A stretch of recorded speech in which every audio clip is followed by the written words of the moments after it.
All right, Judges chapter 1, let's call this one Caleb and the Liver King, and why, hopefully, will be clear relatively shortly. Understanding that this is the first chapter in the book of Judges, and it is going to talk about the ways in which Israel is actually going to start off on a good foot, asking God to give them counsel on the best way to go about taking the rest of the promised land. And so that's what they do, and he gives them guidance. He says Judah is to go up first.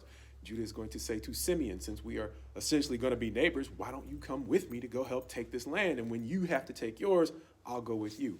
It goes really well because Simeon goes with Judah, helps them take their territory, and then likewise, Judah returns the favor when it's time for Simeon to take theirs. And it's going to progress relatively well, including a story about the person we're going to refer to as the Liver King, when it says in verse 5 of chapter 1, they found Adonai-Bezek at Bezek and fought against him and defeated the Canaanites and the Perizzites. Adonai-Bezek fled, but they pursued him and caught him and cut off his thumbs and his big toes. And Adonai-Bezek said, 70 kings with their thumbs and their big toes cut off used to pick up scraps under my table. As I have done, so God has repaid me.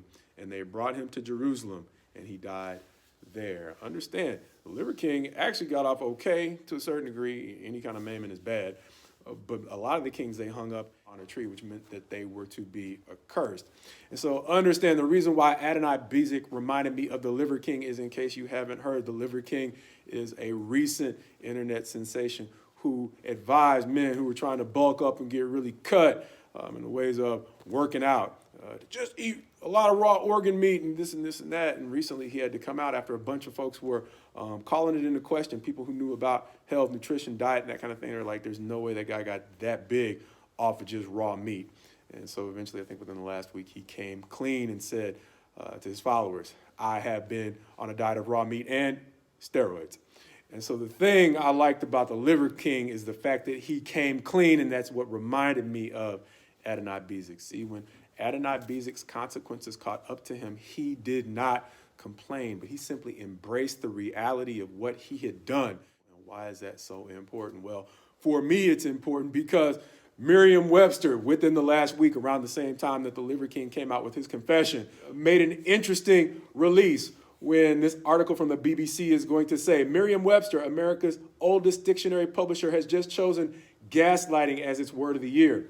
Searches on its website for the word have spiked by 1,740% in 2022, according to the company.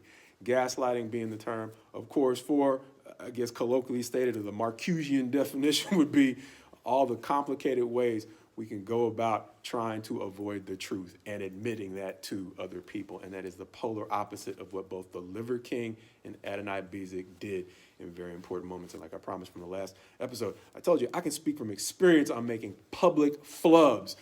And the temptation can be to try to avoid the obvious. Sometimes your flaws are so obvious in public that there's no excusing it, which makes it even worse when we try to gaslight whether or not we actually just needed to do better. But the thing that is great here is it's not just Adonai-Bezek, but Israel. As they've taken additional territory, they're also going to do it with this caveat. They're not going to clear all of the towns of the Canaanites as God told them to do. And so the good thing is the children of Israel do not gaslight. They end up like Adonai-Bezek and the Liver King coming clean about the fact that they made a mistake. But that's not going to help their kids, because in the very next generation, by the time we get to chapter 2, we're going to see that God is going to raise judges for them as they begin to stray. But the judges are only going to be able to help them for so long, because the children of Israel are going to slip into a prison of their own fiction, as the entire book of Judges is essentially characterized by a cycle of God bailing them out and then failing again, as they accept the judges' help in a time of war, but refuse to listen to their counsel as to how the nation can recover without having to go back into needless suffering again. And so that's much of what we'll see here.